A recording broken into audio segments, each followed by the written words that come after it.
Imagine this. It's Monday. You just got out of work and you're driving home. You can feel the stress leaving your body as you open up your front door because you have a dog wagging its tail on the other side, excited to greet you.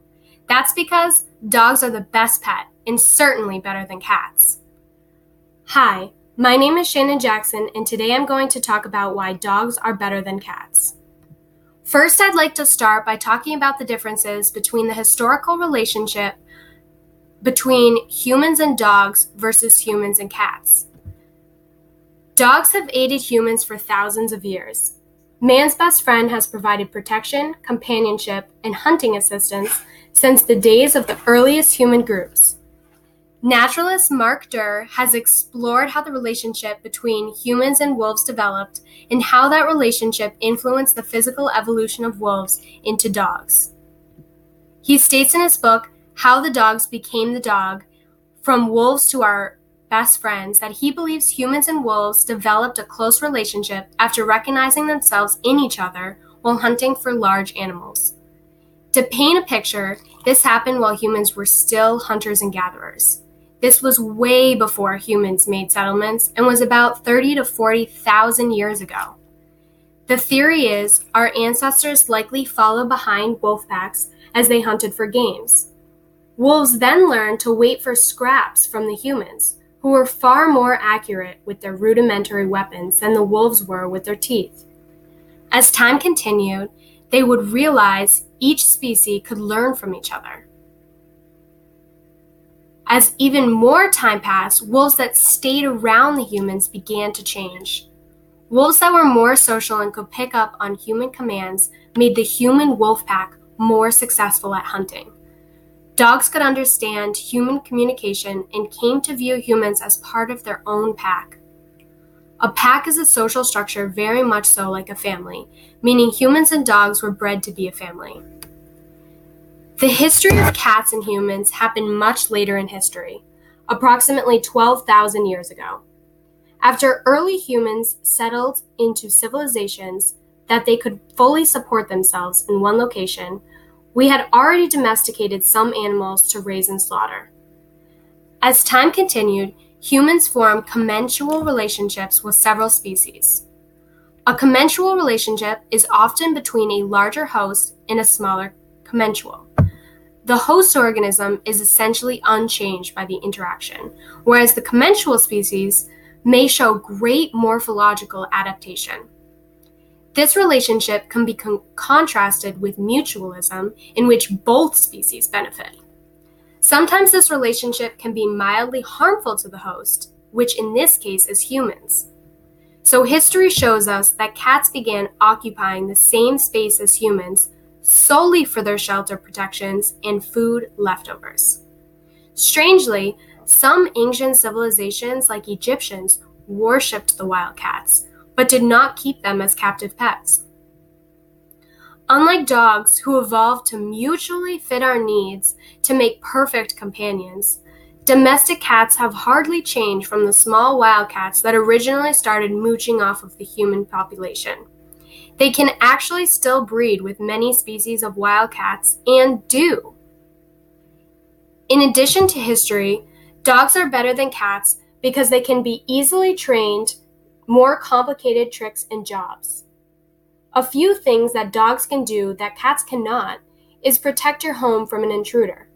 Dogs are known to stand guard of people's homes and can be trained to protect against robbers. Similarly, they can be employed by the government to chase down bad guys, searching for missing people, and even finding drugs.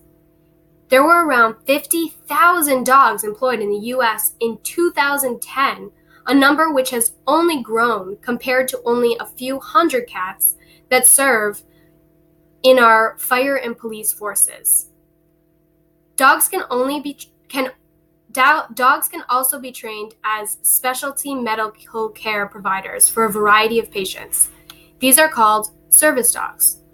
Their jobs include providing sight for their humans, detecting future seizures or other bodily failures, or even assisting autistic humans with social interactions. There are actually no service cats, and there likely never will be. Cats can be legally registered as emotional support animals, but that is a legally different term according to the Americans with Disabilities Act.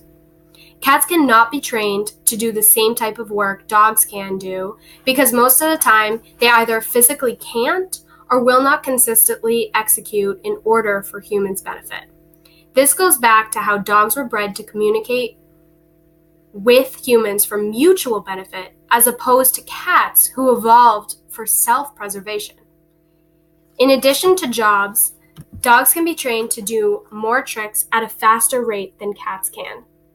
This is because dogs are built to work for their food. Think wolf hunting prey. They are more likely to complete physical commands if the owner uses food to incentivize them. On the other hand, cats require very little food and are built to conserve their energy. This means they have little desire to spend energy completing human commands for food. By being high-energy dogs, pets kept by their owners are better at making exercise fun. Sometimes humans need this extra stimuli to live a healthy lifestyle moving around. It's what our bodies were designed to do, and in recent history, we have lost touch with it. Not all dogs are high energy though, and depending on what you are looking for, there is a dog to fit your lifestyle. That brings me to my third point. Dogs are better than cats because of their large variety. There are only about 40 to 50 different recognized breeds of domestic cats. The differences between cats include coloration, coat length, and small differences in personality, and slight variations in body size like length and height. Overall, they are very similar. See, here's a cat. This is also a cat. This is a cat. This is not a cat. And here are two cats. Cats are cats and can really only fit into certain people's lifestyle. On the other hand, dogs come in a large variety. There are a whopping 340 recognized breeds of dog. They too have a variety of colors and coat lengths, but can differ greatly in size. The smallest dog is a Chihuahua, weighing only 3.3 to 6.6 pounds. The tallest dog is a Great Dane at almost 3 feet in height when on all fours. The largest dog ever recorded was almost 350 pounds. His name was Zorba, and he was an English Mastiff. Dog breeds can also come in a large personality difference. Some are task-driven like hunting dogs or herding dogs, like these. Others are bred to be companions. These dogs often sleep and cuddle, wanting to please their human. Others can be highly intelligent like poodles and can easily learn new tricks. Others can be high energy, while some others still are low energy, meaning that you can have them in large homes or small homes like apartments. Even if you are allergic to dogs, there are some with hair instead of fur, making them hypoallergenic. No matter who you are, there is a dog for you. Only some people can match ideally with a pet cat. Finally, to prove that other people feel the same way I do, I polled a large group of 40 friends.